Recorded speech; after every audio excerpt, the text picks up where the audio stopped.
Coach, I appreciate you taking a little time today after practice, and you're coaching both the boys and the girls track and field team. And let's start with the boys, because we're going to talk specifically about one young lady on the girls side. But if you would just give us an overview of how the season's going for the Skyhawk boys team, and maybe talk about a couple of kids that are having a nice year. Well, we having a pretty good season here. We have our largest team that we've had in a number of years here. We have so many spring sports that it's, typically hard to get a number of kids to come out because they're getting pulled in so many different directions. But this year, we're pleased to have a pretty much, our largest contingent of athletes that we've had in a long time, and hopefully it'll help us out, help us to be successful or even more successful in the state meet this year. Last year, we came in second in the state meet, and we won the region meet for the boys.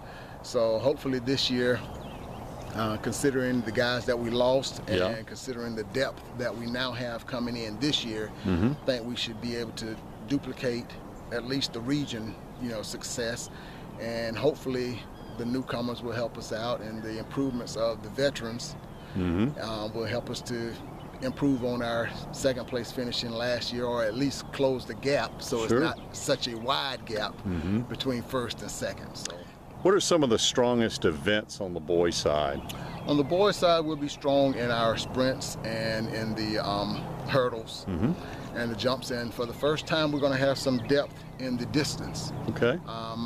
This year, we actually have some quality guys that came over from the cross-country team and are running in the distance program this year, so that's going to help us out. It's not going to be one kid trying to shoulder the load, and it's not going to be a group of sprinters having to run up to try to get some quality points. Now, on the girls' side, I know that we're going to talk in a moment about one particular athlete that is a heck of an athlete, but first, just overall, how's the girls' team looking? The girls' team is, we're a little down. For our numbers, we've had a number of injuries that have plagued us. We've had a couple of young ladies that are out from concussions, from other injuries. We have one of our veteran leaders and one of our past captains that has not run in the past year and a half because of a very substantial knee injury from basketball.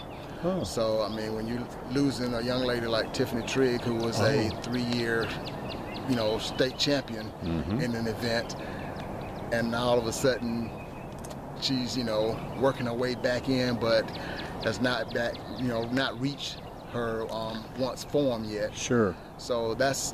Is she out competing yet, or just? Tiffany is just starting to get back competing. She's just been cleared to start increasing her workload. Okay. She hasn't hurdled yet, so she's doing some, longer runs. We're gonna run her in, 400 to 800, something to just try to run her back into shape and just see how much of a workload she can handle.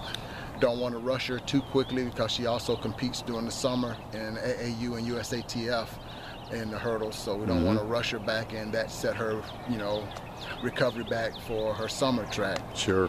But we're going to work her in slowly. Now you've got someone that excelled last year, continues to excel this year, that's a special athlete.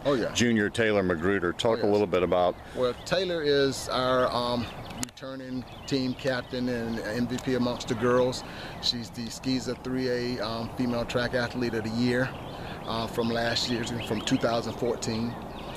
She is a young lady that we're expecting great things from. I mean, she's going to come in and really hold us down in the jumps and in the horizontal jumps, and then also in the hurdles. She's the returning state champion in the 100 hurdles. She's the returning state champion in the long jump, and she was the second place finisher last year in the state meet for the triple jump, but has since surpassed that during her summer successes and jumped further than any jump that we've had in SCISA in the past years. So we're hoping that carries on into this season. And she's only a junior this year. She did all of that last year as a sophomore, right? And then we're expecting bigger things from her this year, and we hope to build on that going into her summer training. And rolled that into next year, and so that she'll leave, you know, Hammond and leave Skeezer with her name, you know, scattered Etched throughout, in the record books. scattered throughout the record books.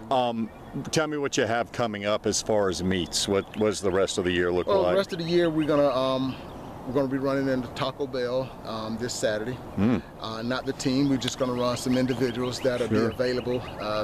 Having a larger contingent of athletes, we have some that are dual sports. So we're having some that are splitting their time between club volleyball, AAU basketball, and other activities, to whereas we'll be just taking some individuals out to Taco Bell and letting them compete this Saturday. Against the best competition, literally. Best competition in around the Southeast. Sure. You know? So that's going to be a good, you know, a good test, you know, for a lot of the kids, just to see where they are and what they need to improve on, and get ready for the region meet, which will be coming up here at the end of the month. At the end of the month. At Heathwood. I think Okay. that's going to be April the 25th. We'll have our region meet at Heathwood. Okay. And the state meet's going to be on May 2nd. And that is going to be at? That'll be at Heathwood. At Heathwood also. Yes, sir. Okay. Well, Coach, good luck the rest of the way, and hopefully we'll have some strong finishers at the Taco Bell. Because if you finish in the money there, that means you are special. I just want to get a couple of kids to PR. Sure. And if some of them make the finals, that'll be great. But the way we look at it is, let's improve and get better each week. We don't win championships in March and February and April. You win championship in May. So we want to peak at the right time and save our best for that time, but we want to be progressing towards that all along the way. All right, thanks Coach Bralyn Bennett here at Hammond, and good luck in the Taco Bell and also in the meets the rest of the way, all the way down to state. Thank you, man. Thank you very much.